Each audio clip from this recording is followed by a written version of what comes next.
ensures higher performance and better results. Designing the dream team is tiresome but rewarding, says our guest for the next discussion. Mr. Hari T.N, Head HR at Bigbasket, also a strategic advisor, mentor and investor who co-authored 6 books. Ladies and gentlemen, here we are all set to welcome Mr. Hari T.N. Ladies and gentlemen, come on everybody, let's give a huge round of applause. We'd like to and moving ahead, Mr. Vivek Subramanian, co-founder and executive director at Fourth Partner Energy, India's leading solar energy company, which excels at providing sustainable fuel to our country. Warm welcome, sir. Thank you so much. Looking forward to this chat, Vivek.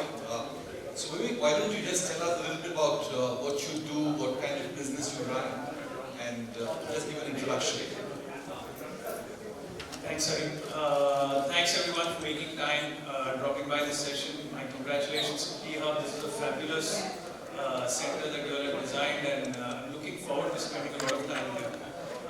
Thanks, Hari. Looking forward to this conversation with you. I must admit I have not read some of your books, but I will get there very soon. So my name is Vivek. I'm a founder of Fourth Partner Energy. We've been in business for 12 years. We supply renewable energy to corporates. We build solar and wind plants, both on-site and off-site, and supply that energy through corporates more from a cost reduction perspective and also from a sustainability objective, which is what most corporates are seeking to do. It's a journey where we've tried to mix engineering and finance, and so we obviously ended up raising a lot more capital in order to own the assets which can supply power to the customers for over 25 years. We've raised about $500 million in debt and equity, but the idea is always to sort of work with the clients and helping them, help them achieve their sustainability energy goals, which for most corporates are very imminent, unlike governments which are taking more longer term 2030, 2060 kind of views. Our corporates are in the next 3 to 5 years looking to be fully sustainable.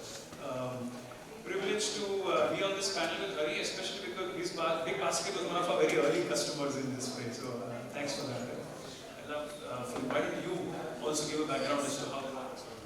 So currently I'm with Bigbasket, but my term with Bigbasket ends in a couple of days. So some of us have come together to start a school for entrepreneurship.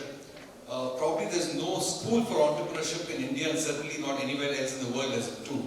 So our vision is to create the world's best school for entrepreneurship and help entrepreneurs in India from all parts of India, not just the tier 1 cities, but even the tier 2 cities like Madurai to Patna to Lucknow, help them, understand entrepreneurship and help them, get access to the right kind of resources and build businesses that will eventually become large enterprises. So that's what we are attempting to do.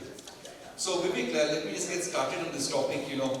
For a startup, getting the right kind of people is of paramount importance at every stage, not just in the early stage. But the journey starts at the beginning, which is how do you get your early hires right? Which is what do you look for in them, and what do you avoid? So what are the traits which are very, very important, which distinguishes, someone who fits in well with the startup, gels in the startup as compared to somebody who would not, who would probably work in a larger company. So what are some of the traits you would look for, and what traits would you specifically avoid? Thanks, Hari. When we started in 2010, so this is the first and only startup I'm involved in, Hari. So I'll share my experience here more than talk about what is probably right for all startups put together. But I think more or less the learnings would be similar. When we started in 2010, and bear in mind that the renewable energy side in India is, so we have all the big boys there, the Ambanis, the Birlas, the Tatas, all of them being there. So why would anybody come and work for a startup like ours? I think the obvious skills that we look out for people when we are taking them on, especially the early hires, are all the ability to multitask, their ability to sort of enjoy the chaos while trying to resolve the chaos and bring structure and process in. Buy into the mission. So for example, very early we made it very clear that we want to only supply renewable energy to corporates. We don't want to go to the governments, we don't want to do residences, and a lot of people identified with that mission. Amongst the other skills that we look out for are, the obvious analytical ability, the ability to sort of lead a team.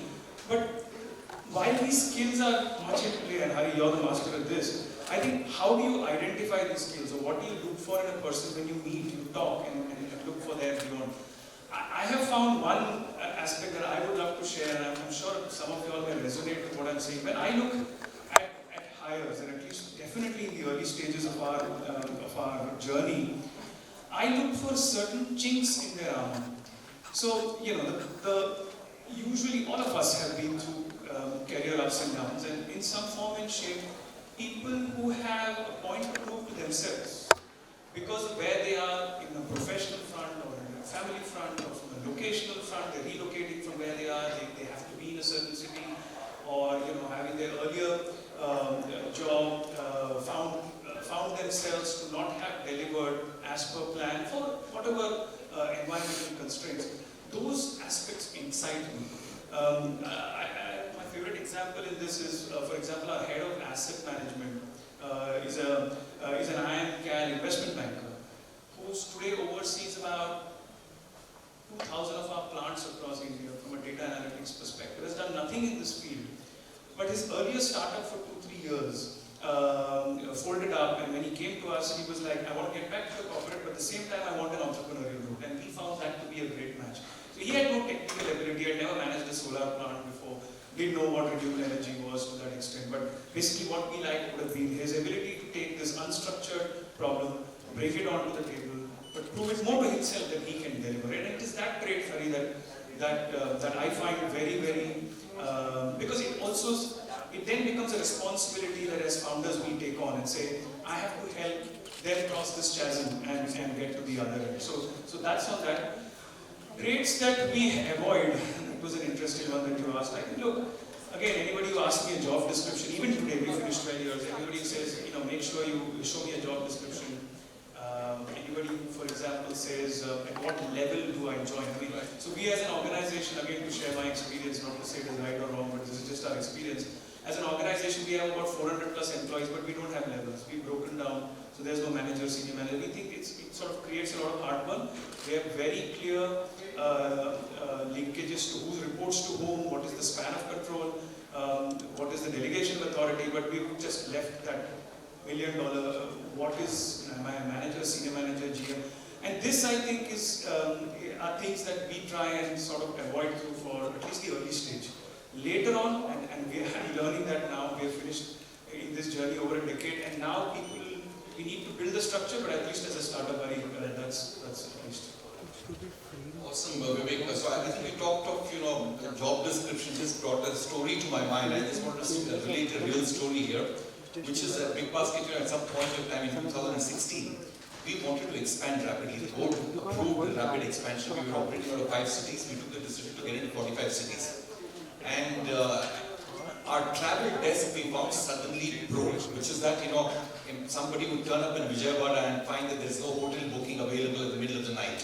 No cab would turn up, for instance. Make My Trip refused to do bookings for us. So we realized, everything had broken. We had not even made payments. We had not, honored the contractual obligations. So we called one, young lady and asked her, can you fix this process? It's broke. The first question she asked us was, what will it add to my CV?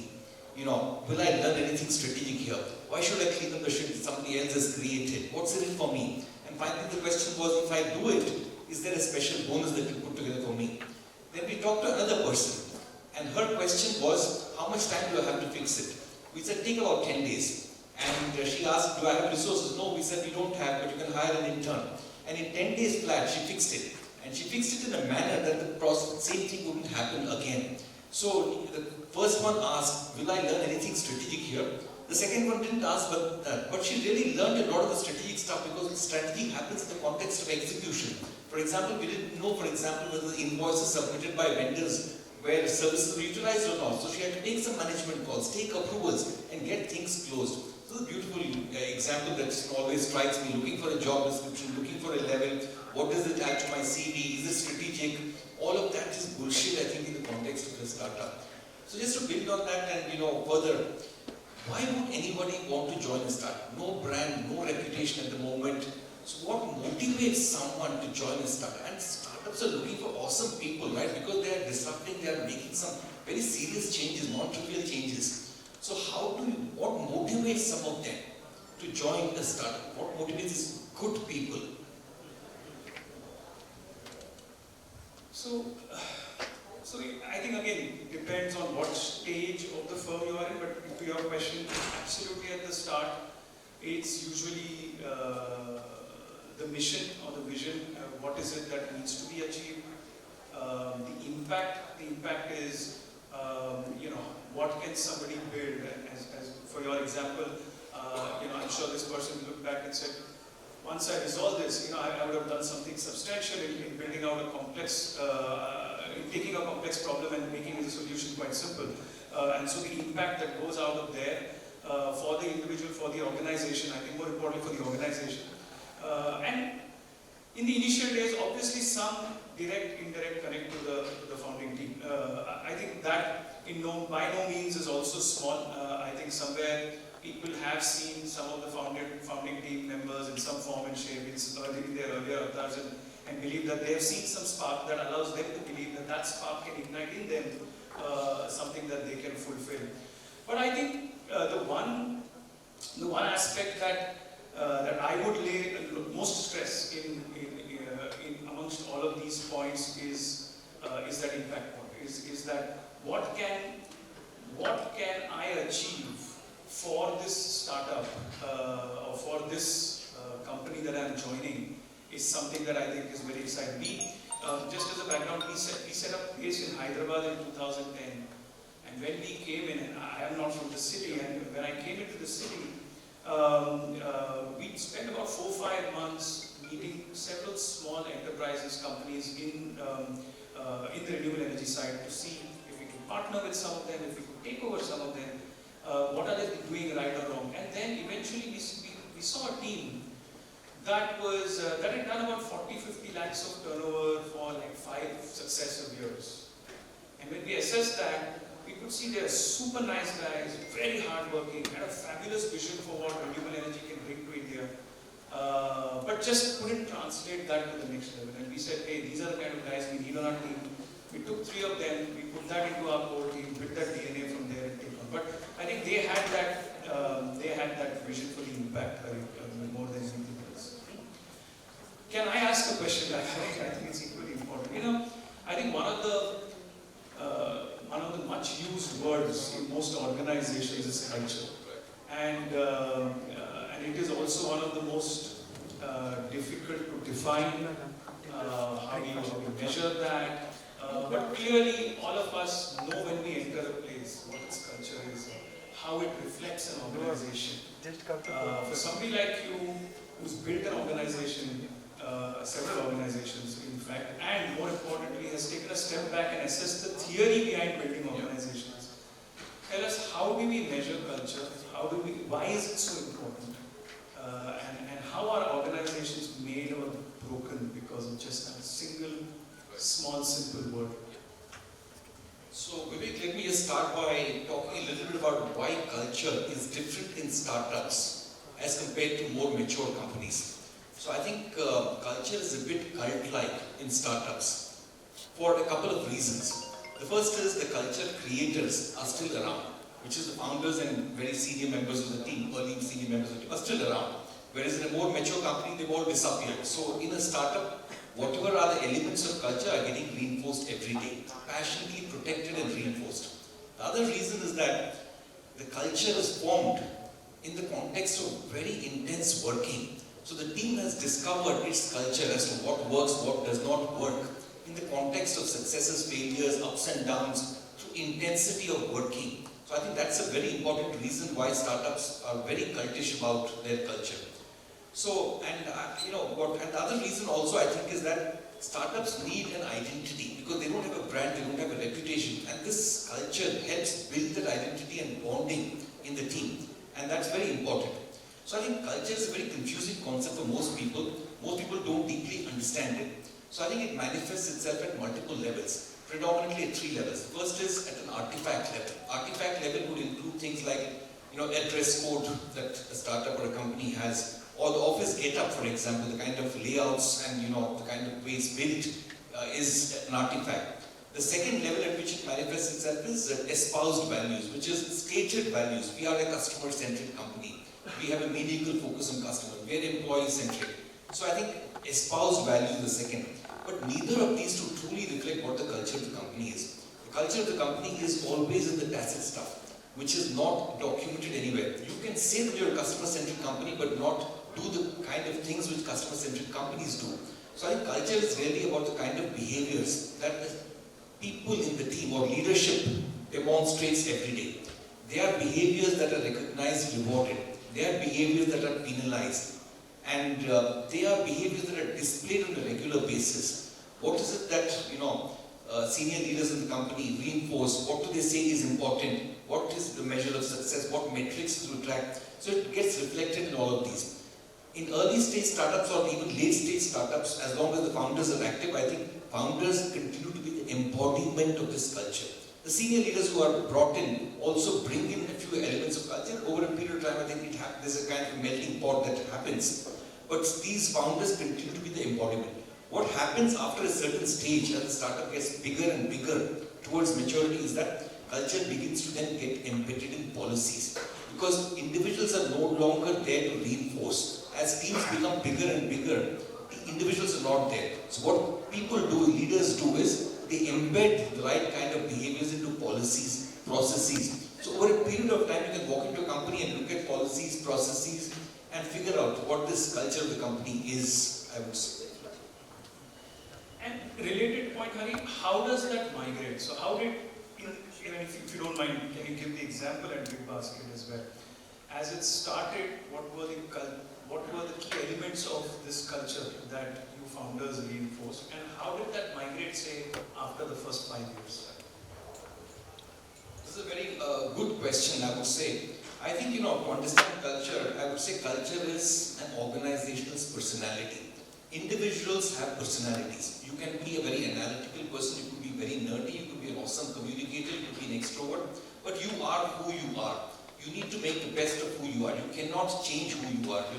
Trying to be very different creates a lot of absurdities in life. So it's very important to be who you are. But it's important to be self-aware.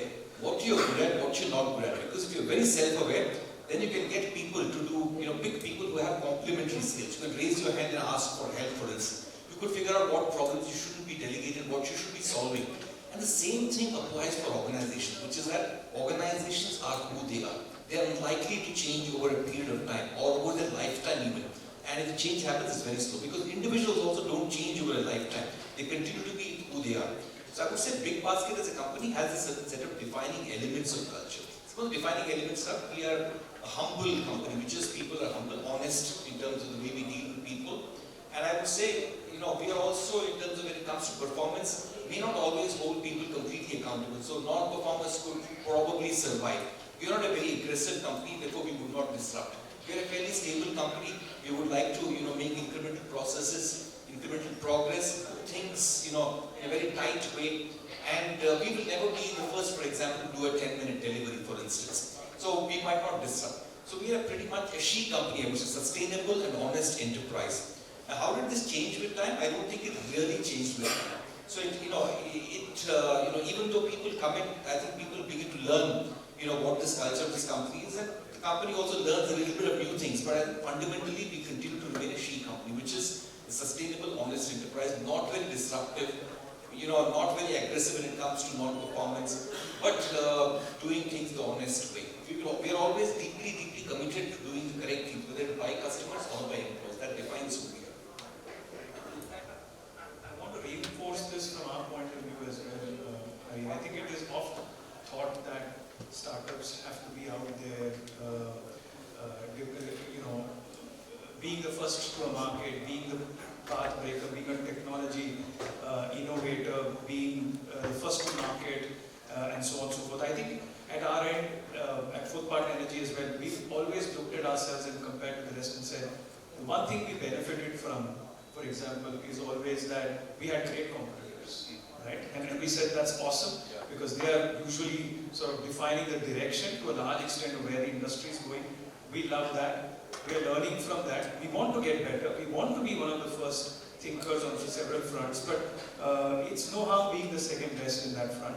But how quickly do we learn from what they've done? How we quickly we catapult ourselves in that same direction because we deem that direction to be right is something that we've seen. I think so that's point one. And I think the other point that you mentioned as well, which goes back to the first question you raised, Hari, a key skill or traits that you look for in employees as you start up. I think really enjoy dealing with nice guys. So hashtag nice guys can survive, can do well, can grow, can be parts of teams. And I think most of us have reached an age where we really can't deal with the stress and pain of an idiot in the team.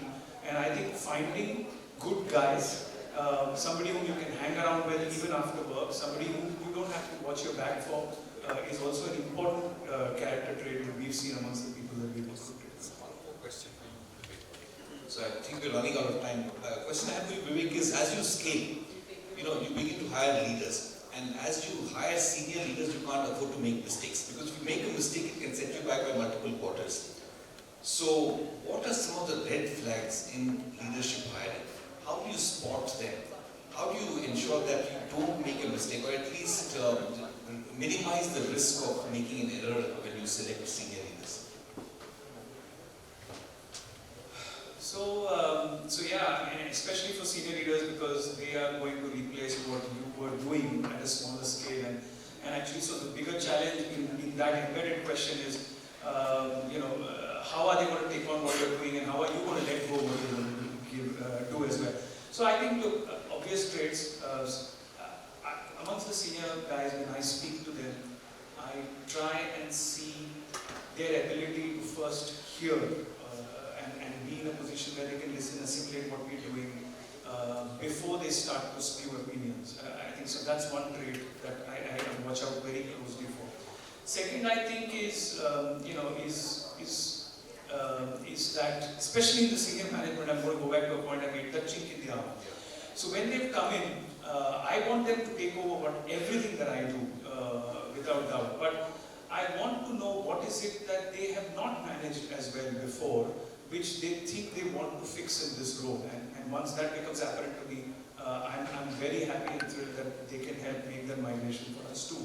Three, I think, look, especially for companies which are in the early stages, need not be in the first couple of years, maybe after 5-7 years or so, the story is still evolving. We grow at about 70-80% a year, every year. This year, probably 100%. They have to feel excited by the chaos that presents. I don't like the word chaos. I'm a firm believer in process and structure. But the fact is that as you are going to scale up, growth is both is a nice thing, and it of course has the other side to it, which is that it stretches every ounce of energy and every bit of your process that can be. But somebody has to enjoy that scenario and resolve those issues, settle them down, not get drained out by that. And that is something that needs. That is something that you probably just born with. It's very difficult to imbibe that culture in you or learn that as easily. How even in a large, if I'm bringing you in from a larger organization, how is it that you survived in the chaos there? What are the growth parameters that you saw there that are relevant here is an important trait that we see. Hari, I would love to hear your views on that as well. Important question. No, I think I largely agree with you in terms of the red flags. I don't have anything substantial to add, excepting that I've noticed a couple of things. Ability to ask those smart questions. Joining, thinking of joining a startup for all the right reasons and not the wrong reasons. Sometimes, people are wanting to join a high growth company for the wrong reasons. I think you should be very careful about picking such kind of people as well. And I've also noticed that the way people negotiate compensation benefits, I'm not saying people shouldn't, they should. But the way it is done, the manner in which it is done, gives you a lot of insights into, the characters of this person. So what is so special about Hyderabad? Why did you come here? You were based out of Delhi, NCR. So for this startup, why did you come here? So for one, I had a Reddy partner who was based here. But that apart, I thought, look, this city. So I was brought up in Bombay. I was in Delhi before this. Been all over per se. But when I looked at Hyderabad, I think great weather, a much lower cost of starting up. I think that was a very large factor when we put, even today at Nacharam, where we have our large corporate office, it's an entire building, it has 5 floors, and we still pay less than a couple of lakhs a month. You know, so I quite like that frugal aspect of setting up a business here in Hyderabad, and always have appreciated the contracting construction talent that is available here. It was also a hub of a lot of solar activity before, and so we saw the comfort that people had about electronic storage, solar panel manufacturing. That was also very important here. Great city. I've been here now for over a decade and love what I do here. I'm going to ask one last question if we still have 2 minutes, because the headline is rewarding right to build a dream team. And Hari, I was hoping you'll throw some light on what should be the right compensation structures for employees at early stages of a startup. So I think at a very early stage, it's very difficult to pay market compensation for the kind of skills that a person is expected to bring. So I think stock options is an important component of your overall compensation. And I would be very worried by people who don't value stock options. So for example, even at a slightly later stage, I found people completely discounting stock options and looking for a high cash component. For me, they are not the right kind of people for your startup. So I think at a very early stage, a couple of things. The founders need to be a magnet for talent, which is they should be so inspirational. The vision that they set up and everything that they do is so inspirational that these guys feel that they can learn something every day. They can come in and do what they're good at every day. I think that's a very, very important component. Just not underplay that. So I think founders need to be inspirational. They need to be an absolute magnet for talent. And other things is, in terms of cash compensation, I think you can never pay what's at the market. I think stock options is what this person is likely to value or should value. Related question, Hari. So when and we saw the same thing at Food Partner so all the 400 employees of ours have a share in the firm's ownership. At the early stages, especially amongst the levels, at the early entry levels, do people understand the value of stock? How much time and effort did the founders spend in educating them? So I think, honestly, a lot of people don't really understand stock options. Forget entry-level people at early stage startups, even senior employees, when they come into senior leadership roles, they have no clue of how stock options work. They just sign agreements without even reading, what are the terms, what are the critical terms that they should be careful about. So I think people don't completely understand, but I think it is changing. So I think what's happened in the last several years, 5-6 years, is that companies have seen exits. 2 things have happened. One is startups have seen exits, which have resulted in some of the employees really making some wealth and not just being paper wealth. Then I think companies have done some good things, which is secondaries, which is allowing people with stock options to actually sell their stock options even though there is no exit. So even without exit, employees are being given opportunities for liquidity. I think these 2 things have created significant confidence, at least at mid-management to senior levels. So I think even at mid-management these days, I think people I see asking for stock options. Even though they don't completely understand it, they know that it's a wealth-creating opportunity. Absolutely. I think one last point I would like to reiterate is that it is equally the responsibility of the founders and the founding team to broad-base that wealth generation, go down all the level through to make that impact that actually only stock options can create for certain employees. Thank you, Hari. Pleasure as always, and delighted to share this forum with you. Thanks, everyone. I hope you found it useful. Thank you so much, sir. I would like to request Mandar from THub team to please join here. Ladies and gentlemen, give a warm welcome to Mr. Mandar. And I would like to request Mr. Mandar to please hand over the token of appreciation to Mr.